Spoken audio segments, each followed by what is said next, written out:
वरच्या सभागृहात जायचं आहे. अध्यक्ष महोदय लक्षवेधी क्रमांक 7 नाही आपली आपल्या लक्षवेधी अध्यक्ष क्रमांक महोदय 7. आपल्याप्रमाणे अध्यक्ष महोदय संपूर्ण राज्यामध्ये जल जीवन मिशन अंतर्गत घर तेथे नळ या संकल्पनेतून प्रत्येक गावामध्ये वाड्या पाड्यावरती वस्त्यांवरती नळ आणि पाणी या प्रत्येक दारापर्यंत पोहोचवण्याचं राज्य सरकार आणि केंद्र सरकारने हा कार्यक्रम हातामध्ये घेतला.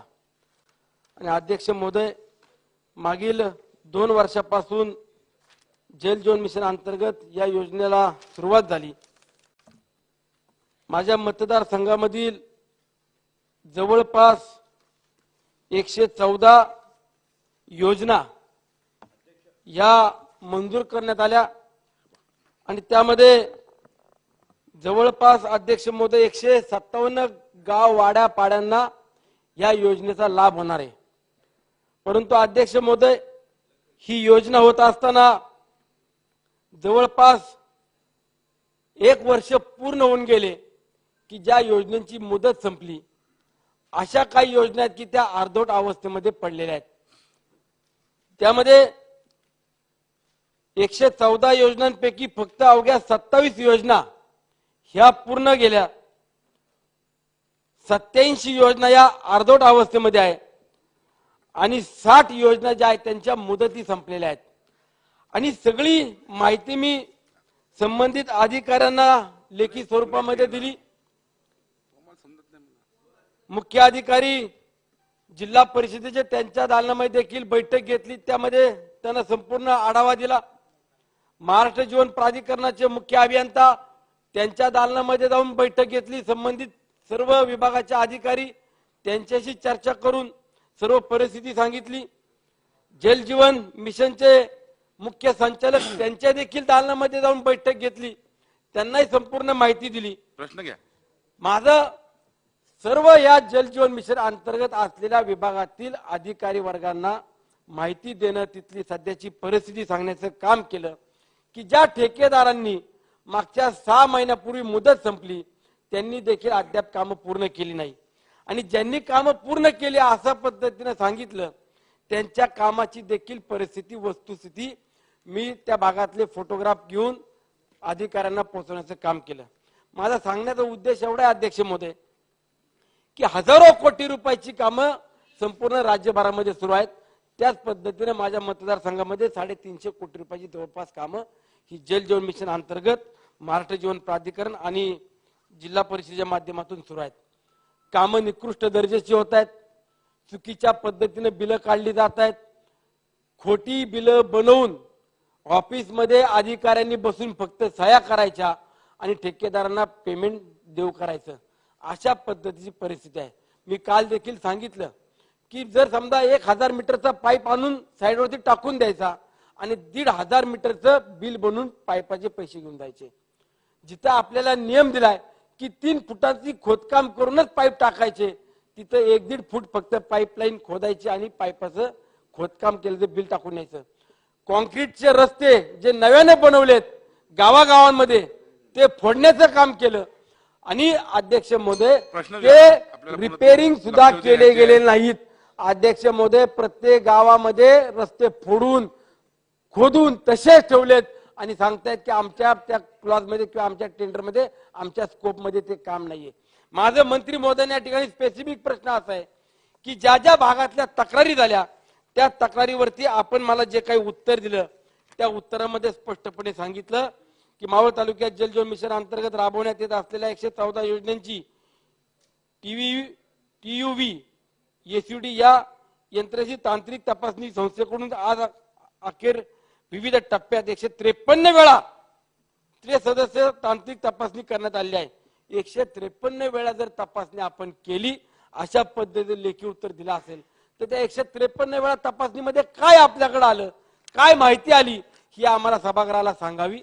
आणि ज्या ज्या ठिकाणी चुकीच्या पद्धतीने काम करण्यात आले त्या ठेकेदारांवरती, त्या भ्रष्ट अधिकाऱ्यांवरती आपण काय कारवाई केली याचं उत्तर आम्हाला सभागृहात द्यावं. मंत्री महोदय. माननीय अध्यक्ष महोदय,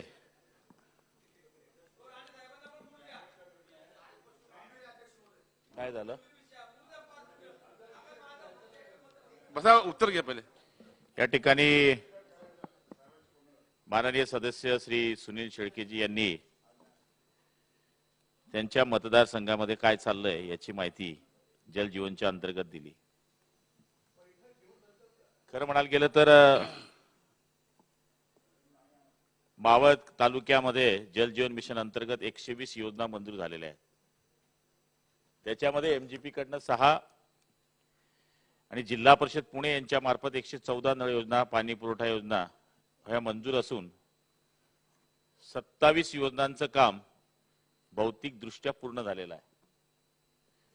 तुम्ही नंतर बोला ना, मी तुमचं पूर्ण ऐकला तर माझा ऐका. उर्वरित 87 योजनांचं काम प्रगतीपथावर आहे. 37 गावांच्या बाबतीमध्ये जी मागणी या ठिकाणी केली गेली, ज्याच्यामध्ये मूळ त्यांनी प्रश्न विचारलाय, त्या प्रश्नामध्ये त्यांनी सांगितलं की 37 गावांपैकी 34 योजना आहेत, त्यापैकी 15 योजना ह्या जवळपास पूर्ण झालेल्या आहेत. 19 योजना ह्या प्रगतीपथावर आहेत. जीपच्या 114 योजनांपैकी 27 योजना पूर्ण झाल्या असून 87 योजनांचं काम सुरू आहे. प्रगती पथावरून 19 योजनांपैकी 13 योजनांपैकी ठेकेदारांवर दंडात्मक कारवाई केली गेली. जी आपण या ठिकाणी तक्रार केली, ज्या ज्या ठिकाणी ठेकेदारांनी काम स्लो केलं किंवा काम करतच नाहीये, त्यांच्यावर ऑलरेडी दंडात्मक कारवाई या ठिकाणी सुरू आहे. आपण म्हणतात की या ठिकाणी काहीच काम सुरू झालं नाही, पाईपलाईनच असं केलं नाही, खोदकामच केलेलं नाही. आपल्याला माहिती आहे की एस्टिमेट करत असताना जर आपल्याला रस्ता खोदल्यानंतर रस्ता करायचा असेल तर त्याच्या सुद्धा आपण ती इन्क्लूड करू शकतो. एखादा रस्ता आपण खोदतोय, तिथून पाईपलाईन टाकतोय, आणि जर एस्टिमेट मध्ये आपण सांगितलं की तो करून द्यावा, तर ती सुद्धा तरतूद याच्यामध्ये आहे. पण आपण ती केली नसेल तर ती आपण ती करू शकतो. दुसरी महत्वाची गोष्ट म्हणजे त्यांनी सांगितलं की बिल लिहिलं जात आहे, 1000 फूटचा पाईप टाकताय, 1500 फूटचं पाईपाचं बिल काढलं जात आहे. एक दाखवा, असं एक जागेवर त्या अधिकाऱ्याला सस्पेंड करेल, असं होत नाही. या ठिकाणी टीपीआयचे सगळे रिपोर्ट माझ्याकडे, आपल्याकडे पाठवून देतो मी. आणि या टीपीआयच्या रिपोर्ट शिवाय 25% काम पूर्ण केलं तरच आम्ही बिल काढतो. कारण की एकूण 34,000 योजना आहे. 10 लोकांना जर आपण अन्नदान केलं तरी सोपं होते. आणि भंडारा असला ना तर कुठे भाजी कधी कमी पडते, कुठे मीठ येत नाही. तर हा भंडारा आहे. जल जीवन मिशन हे देशाचं मोठं क्रांतिकारी निर्णय आहे. 34,000 योजना पूर्ण करण्यामध्ये 1500 योजनामध्ये ह्या त्रुट्या येतील, मला मान्य आहे. पण पूर्वी 50, 60, 100 योजना महाराष्ट्रामध्ये वर्षभरात व्हायच्या. आपण आता वर्षभरामध्ये हे चॅलेंज घेतलेलं आहे बच्चू भाऊ, की 34,000 योजना पूर्ण करायच्या आहेत. मी असं म्हणत नाही की स्वयंपूर्ण आहे, त्याच्यामध्ये त्रुट्या राहतील. आणि जशा जशा आपल्याकडनं सभासदांकडनं सूचना येत आहेत, जिथं जिथं भ्रष्टाचार दिसतोय, जिथे जिथे चांगले कामं दिसत आहेत, जिथे जिथे आम्हाला काही चेंजेस करायचं आहे, ते आपल्या सूचनेच्या माध्यमातून आम्ही करण्याचा या ठिकाणी प्रयत्न करतोय. 87 योजनांपैकी 0 ते 25 2 योजना आमच्या आहेत जिचं काम चालू आहे. 26 ते 50% काम ज्याचं झालं अशा 15 योजना आहेत. 51 ते 75% अशा 33 योजना आहेत. आणि 76 ते 99% अशा 47 योजना आहेत. ही चालू धर्तीवरची आमच्याकडे माहिती आहे. आणि तुम्ही जे पत्र दिले ते पत्र माझ्याकडे पण आहे. आपण सीओ कडे खाली रेफर केलंय.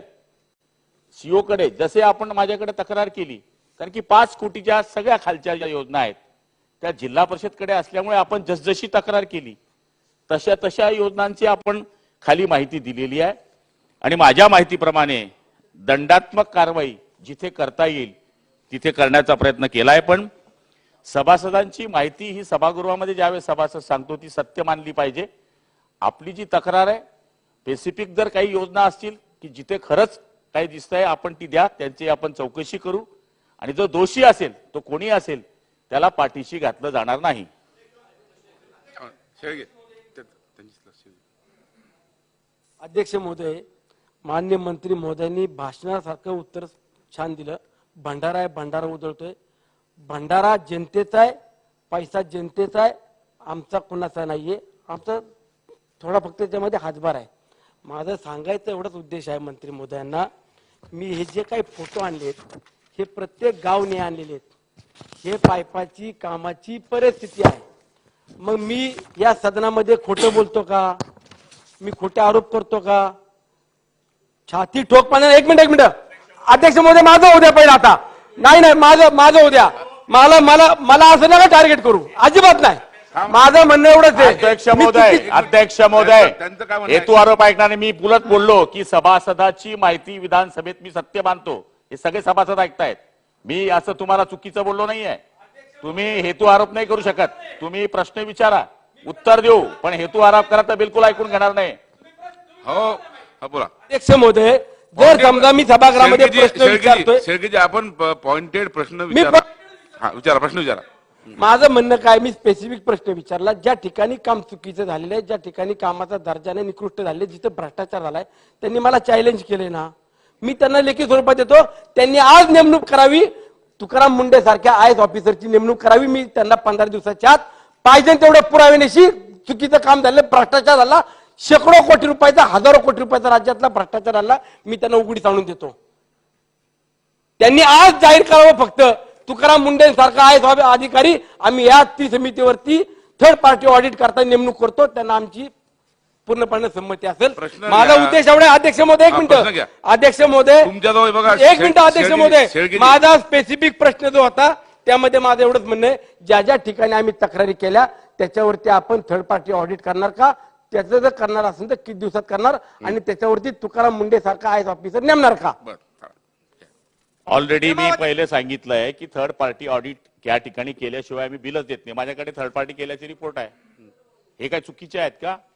हे चुकीचं म्हणत असाल तर मग टीपीआयचा अर्थच होतो काय? मूळ थर्ड पार्टी ऑडिटची रिपोर्ट हे माझ्या हातात आहे, मी त्यांना द्यायला तयार आहे. आणि ते हेतू आरोप माझ्यावर करत असेल. मी सांगायचा अर्थ असा होता, भंडारा म्हणजे चुकीचा अर्थ काढू नका. आपण 10 लोकांना जेवण देतो तर ते सहज वाढलं जातं. आणि भंडारा जर केला आपण, ऐकून घ्या, अहो फार हुशार आहात तुम्ही, अभ्यासू आहेत मला माहित आहे. चला आलं का लक्षामध्ये? उत्तर द्या. तर हेतू आरोप नका उत्तर करा. द्या. हेतू आरोप कराल तर बिलकुल ऐकून नाही घेणार. शेळकेजी फक्त आपण उत्तर घ्या. तर मूळ टीपीआय केल्याशिवाय आपण या ठिकाणी बिलच अदा करत नाही. ज्या योजना स्लो झाल्या किंवा ज्या योजना होण्याचे मूळ कारण काही ठिकाणी पहिल्या काळामध्ये तर मुदतीच्या अंदाजपत्रक तांत्रिक बदल झाल्या काही ठिकाणी, त्याच्यामुळे काही योजना स्लो झाल्या. जाग्या काही ठिकाणी बदलले गेले, जागेमुळे काही योजना स्लो होत आहेत. त्याच्यानंतर खोलीकरणाचा ग्रामस्थांचा काही ठिकाणी विरोध झाला, वन खात्याचा काही ठिकाणी विरोध झाला. जसजसे मुद्दे आमच्याकडे येत गेले तसतसे आम्ही दुरुस्त करण्याचा प्रयत्न करतोय. साहजिक आहे योजना काही स्लो होत आहेत, हे तर मी स्वतः मान्य केलेलं आहे. हे मान्य केलेलं आहे आम्ही की पूर्वीच्या काळामध्ये वर्षभरामध्ये 50 आणि 100 योजना व्हायच्या, 34,000 योजना करायच्या आहेत. त्याच्यामध्ये ह्या त्रुट्या राहणार आहेत. त्या त्रुट्या जसजसे सभासद किंवा सभागृहामध्ये आम्हाला जसजशा सूचना येत आहेत, तर चव्हाण साहेबांनी मागच्या काळामध्ये आम्हाला सूचना केली की अशा पद्धतीची बैठक लावा. आम्ही त्यांना सांगितलं की यस बैठक लावू, तुमच्या सरकारकडनं मार्गदर्शन घेऊ. आम्ही काही जादूगर नाहीये की जाऊन लगेच योजना होऊन जाईल. हे सभासदांच्या माहितीनुसार या ठिकाणी काम करण्याचा प्रयत्न करू. टीपीआय इथे नोंदलेला आहे आणि त्यांनी चॅलेंज देण्याची गरज नाही आहे. हे काही माझं व्यक्तिगत काम नाही आहे, हे सरकारचं काम आहे. आणि सरकारच्या कामाकरता जल जीवन मिशनच्या अंतर्गत मध्ये आम्ही पहिलं सांगितलेलं आहे की टीपीआय झाल्याशिवाय बिल अदा करायचं नाही. चव्हाण साहेब थोडक्यात बघा, आपल्याला हे बघा अजून आपल्याला 3 लक्षवेधी घ्यायचे आहे. तरी तुम्ही स्पेसिफिक मला जर ती गावं दिली आणि माहिती दिली तर आपण ती चौकशी पण करू. पण व्हिजिलन्स नेमल्यामुळे आता आम्हाला बाकीच्या गोष्टी, आता टीपीआय खरं बोलतंय की नाही हे सुद्धा काही ठिकाणून आम्हाला काही लोकांनी सूचना केल्यानंतर आम्ही त्याच्यावर एक व्हिजिलन्स कमिटी वरिष्ठ अधिकाऱ्यांची या ठिकाणी नेमतोय. पण स्पेसिफिक जर आपण ते गावाची नावं दिली तर आपण त्याच्या माध्यमातून सुद्धा चौकशी करू. पण पुढच्या काळामध्ये या काळामधल्या दिलेल्या ज्या माहिती आहेत त्याच्यामध्ये दुरुस्त करण्याचा या ठिकाणी प्रयत्न करू. तुम्ही मला द्या. चला नाही पुढे जाऊया. आता पुढे जाऊया. त्यांनी तुम्हाला 2 वेळा संधी दिली, आपण विचारलं ना. आपण